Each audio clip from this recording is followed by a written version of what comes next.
Hey everyone, how's it going? It's Amelie here, and usually I wouldn't be making a video right now feeling the way I am. I have a nice nasty cough and cold, but I just couldn't help the stars and what was being shown through what I've been tracking archetypally through what's happening right now with the full moon today was just too on point, and with so much heat out there in the world and in my internal environment and community, I just couldn't help coming on here and making this video. So hi everyone. Yeah, the last 3 days have been some of the most intense days of my life, and I know many of us in my Portland community and greater community are feeling an incredible devastation and confusion and a lot of things around the loss of our family, friends, the Hart family, and then the mystery and controversy around their death, and the polarization of sides, and then feeling divisiveness come down the center of our what we might call ourselves a conscious community. And so I just want to look at the stars and look at what's happening, to try to be as objective as possible to say what's going on here and what are some of the lessons that are available for us. So today's the full moon, and the sun is in Aries in the 21st gene key, and it's opposed by the moon in the 48th gene key. So before I go into the full moon, I just want to look to the seeds of this full moon were 2 weeks ago when the sun and the moon were conjunct in the very last degrees of Pisces in the 36th gene key of compassion. So what I'm seeing in my, the main message of this video is the lessons of compassion. And I feel like we're being tested in our compassion. And there's so much, that means. And I feel like compassion has this, as so many of the spiritual concepts have become so washed away and woo-woo, that what is compassion? Oh, compassion. I can see this perspective of, no, it's time to stand up. And we'll get to that because, yes, it is time to stand up. And compassion is really just showing us that there's always going to be a polarization and a duality inside of this reality where we're fighting two sides. I don't want to say the word always, but this is what we're facing, the dualistic, right and wrong, left and right, black and white. And compassion is this capacity to really go right into the middle and to understand, you can be a horrible person, but there's a reason for it, and you can go on Facebook and say horrible things that I don't know if that paused there, but, and there's a reason for it. There's trauma, there's karma, there's so much more going on to the reason why people act in violent ways and all the ways that they do. So compassion. Can we have compassion for our enemies? For the people who might go right against you and even scapegoat you or point to something in you that maybe you're innocent of? Can you love that? And what if they point something to you and you're guilty of it? Are you available to look at yourself? And so I realized that my biggest weapon in this war that's really happening on many, many levels, physical war in many places of the globe, emotional, psychic war, a lot of warfare happening on Facebook platform.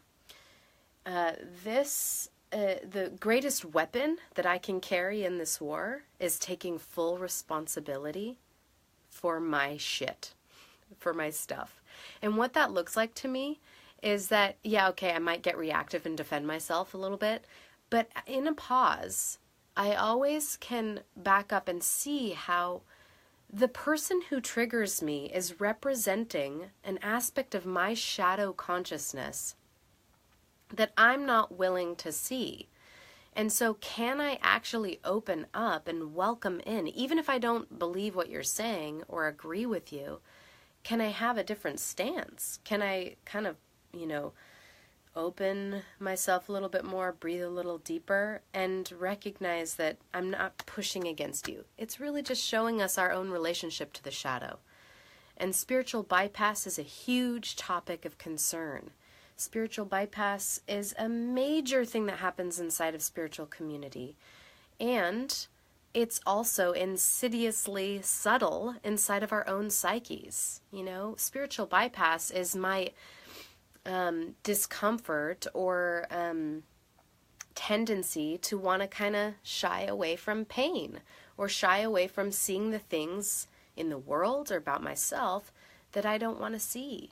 That's spiritual bypass even. But I get that it's like using spiritual things like love and light to cover up all the oppression and all of the sickness on the planet. That's like, no, it's time. So, okay, I'm going to speak more about the planets right now because I didn't mean to, but it's all relevant. So the seeds of compassion were planted 2 weeks ago in the new moon with the gene key of compassion. So here's this seed. And now we've reached this culminating full moon that has entered into Aries. And look at this, the sun, and I don't know if it's a very good view if you can see it, but the sun is conjunct to Mercury retrograde in Aries. So let's kind of look at that for a second. Mercury retrograde will always be like bringing something that is unconscious and that was previously unseen into consciousness. It's sending us messages from our unconscious so that we can see something that we didn't see before. And in the archetype that it is in, so Aries. Aries is obviously known for being, having a lot of fire, being like the war, the place where we protect what is true for us, the place that we stand up. It's the archetype of the activist and the protector and the warrior. And so and it's also new beginnings. It's also fresh starts.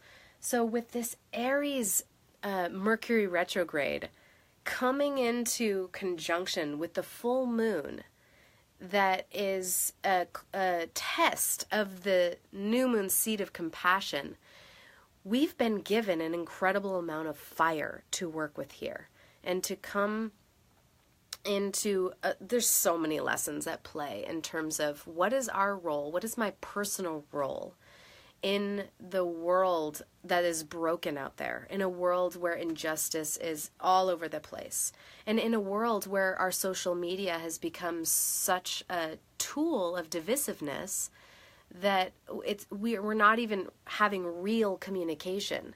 It's just like these little, psychic battles with our minds rather than actually touching in with the body of each other. Now the fire, a lot of this is coming through with the square to the full moon. And I feel like I just took one step ahead because I do want to say it's in the 21st gene key, the Sun and Mercury retrograde. 21 is the shadow of control to authority and to valor at the city. And at the shadow of control, this is territories and boundaries and borders, and I'm going to control my territory so I can feel safe. Because the full moon is in the opposition, the 48th, which is in Libra, okay, checking our relationships and all of this. The 48 moves from inadequacy to resourcefulness and wisdom. And this is the fear that I'm just like, I'm in the void. I'm unworthy. It's like the deep, deep well of fear that lives inside of us that we're unworthy as beings. That each of us, regardless of color and background, and some of us way deeper than others, but we all carry some form of this karma around unworthiness. And so 48 is in opposition here. Now, these two form a very strong polarity in the gene keys sequence. They're the kind of prime masculine feminine, aside from the first and second gene key that hold the hexagrams of all yang lines, all yin lines. This is the 48 being the primal feminine key, and 21 being the primal masculine. And every time we have one of these, polarities of masculine, feminine, we can always overlay just, left and right. Politically, you can see it like that. Also, black and white, right and wrong. There's, as we said, kind of one of these polarizations happening. Now, it's square to Saturn and Mars in Capricorn. So I want to kind of narrow in our view here to this area of the chart, and then we'll come back to the square. So as we've touched into, if you've been following my videos, Pluto has been churning the social fabric and transforming inside of the social realm. So politics, the way we gather and govern and have a shared mission for 10 years. It's been in Capricorn since 2008, since the economy crashed in the United States. Here came Saturn in December, entering in to the terrain that Pluto had been traveling since 2008. So Saturn is the Lord of Karma. It's here to bring about the very tangible, real-time, change that was, or just integration of whatever has been churned up by Pluto that's, bringing us into some kind of rebirth. But, Saturn comes to go, okay, but what's the dirty work? What's been left undone? So you can see across the board how many social movements have been just on fire in the last few months. And this could be in part due to Saturn being like, all right, karmic retribution, Here comes Mars, who has an orbit of 2 years. So this hasn't been conjunct with Saturn for probably, a year and a half. That's a guess. But here comes Mars to come and conjunct this place of Saturn, of karmic retribution. And Mars is an energy planet. Mars is activating. It gives energy to that area. It brings action. And because we're having a Mercury retrograde in Aries that's dealing with this archetype of action and what are we standing up for and what is our individual, sovereignty taking a stand for, and what is our truth, and how are we activating our sense of self in a form of service in the world. Mars comes to activate the area of karmic retribution, and I don't know if you guys are feeling it, but I know a lot of people in my community could probably relate to this, that shit has hit the fan in a really good way, in a totally tragic and I mean, you would never wish certain circumstances to be the things that wake us up, but we're woken up by the wound. And so the alchemy feels like it's real. I know that many of us have been in doing conscious work, to do our shadow work, to really look at the things that are hard to look at.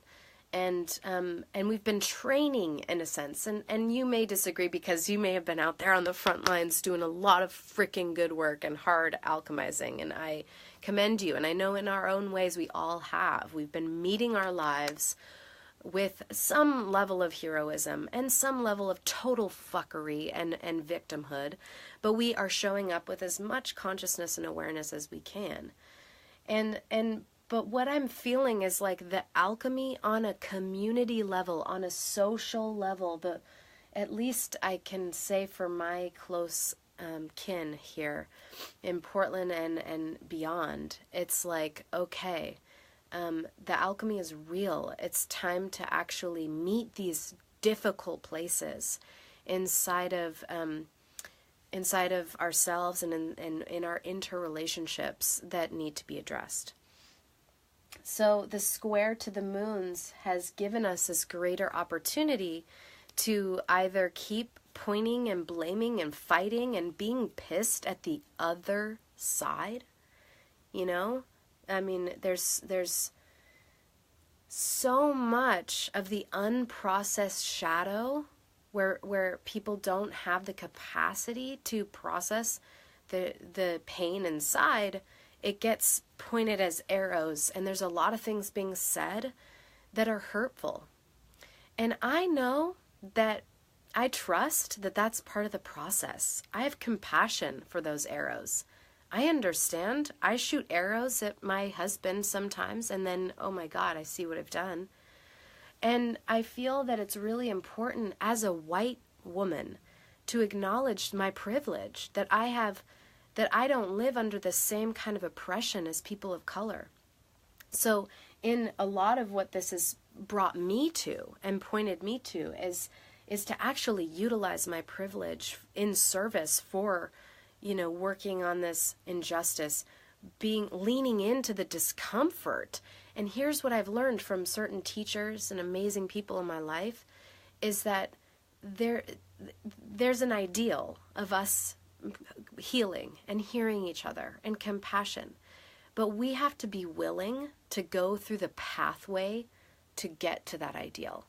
And that means that people are going to have a lot of anger, that people are going to have a lot of things to say, and we have to be willing, especially as white people, to hear it, to receive it, to not defend. It's not our time to defend. It's our time to hear, to feel, to just welcome and to center those conversations and those voices that need to be heard. I am so new to this, and I'm leaning in. And once I started to lean into racial inequality and the movement to bring about racial equality in the world, I realized that it was a huge leap in my own spiritual work. That what it means to be spiritual in if I am going to live in integrity with being a spiritual person, that I had to look at some things that I wasn't willing to see. And even if it just represents the shit from my childhood that I'm hiding from, the trauma and the pain, that's really good work. And then I'm showing up to conversations in a more humble way. God, the work is strong, y'all. You guys are heroes. And I say that to the people who are aware of the things that they don't want to be aware of, and who are opening their hearts, and I want to say who are opening our hearts in moments when we want to close them, and when everything in our Aries, protector self is saying, fuck no, I need to defend my territory. This is my community you're talking about. This is my family you're talking about. There's a moment for that. There is a moment for that. And that we have to be ready to receive that moment in each of us needing to call for something that feels important for us to call. And we also have to be ready for other people to do that on the opposite side of the fence and say, this is my truth. And they may be founded on untruth. They may be founded on pain. They may be the illusions that are out there. Holy fuck. And the illusions I see of people who don't even know what's going on and saying, this is what's happening and I know, and has me checking myself, because I have to take responsibility for my shit if I'm going to show up in integrity. So then I go, what do I know? What do I think is true? What do I think I have clear? Everything's like kind of melting right now, and truth is sort of adapting into this very like, yo, it is arising as something new inside of the present moment. And I don't even know if we can put words to it. I don't even think we should try, because there's so much harm in the words that it's hitting left brain cerebral process, and we need to be in person, and we need to call each other on the phone. We need to hear each other's voice. We need to feel each other's auras, and we need to have some conversations and be together. So I knew my intention today wasn't to go too long, but I just want to say thank you for being here and for showing up. And if any of you have any questions about any of the planetary influence, I could not help but make this video today, even though I'm sick and I was literally laying in bed and like, I was like, I looked at the chart and I was like, oh my God, I can't even believe that Mars and Saturn in Capricorn are square to this full moon that's testing our compassion in addressing the anger, rage, and fire of polarization and the warfare that's happening in the world. So if you just came in on the end, then please rewatch the beginning. There was a lot of information. Thank you so much. Yeah, Jennifer, you're one of those women who I know are out there doing really good work. Honest, grounded, yes. Meeting life as it comes and being as honest and transparent as you can be. You're a real mirror of transparency for me, and I think transparency is one of the greatest things that we can have right now. Yeah, you're welcome. I do want to say one more thing, that I'm glad that Jen, you added your voice, because that reminds me. So we haven't done our full dive yet into Jupiter retrograde, and I want to spend some more time here because Jupiter cycles are fascinating. They're every 12 years, and there's always a retrograde cycle every year inside of a certain archetype where Jupiter wants to kind of blow up the shadow territory of whatever archetypal realm. Last year was Libra, it was relationships. This year is Scorpio. And you may have heard me talk a little bit about this, but Jupiter retrograde in Scorpio right now, sextile to Pluto in this moment, is very, I wanted to say indicative, I don't know if that's the right word.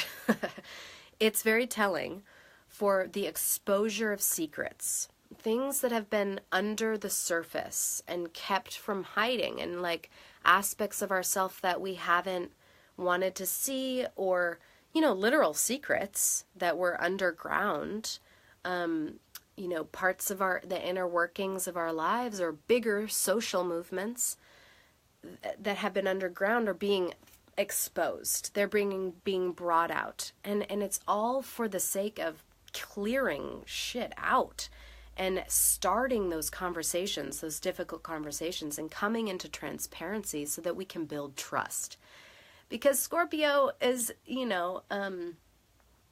is historically mistrusting of each other. We don't trust the motives, and yet it's a relational kind of mergy realm. So it's like, wait a minute, how can I trust you? And how can we live in a culture, community, society that has built trust? So I think a big part of that is just being transparent and watching the shit flying and all the stuff coming up in our lives, and be ready, I'm not surprised that the things that have been happening in the last few days online, I'm like, okay, here we go. Let's look at it. Let's really be present to that.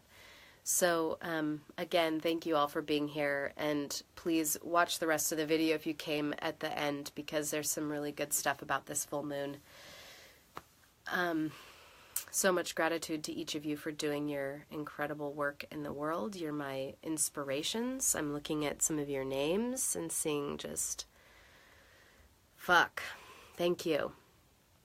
So my heart to yours, humble and true, and trying and doing my best to take responsibility for what is mine, and to lean into edges, and be a part of this real alchemy and the real healing that can happen on the planet. And not woo-woo, light and love, but seriously, love is super powerful. So I love you, and see you later.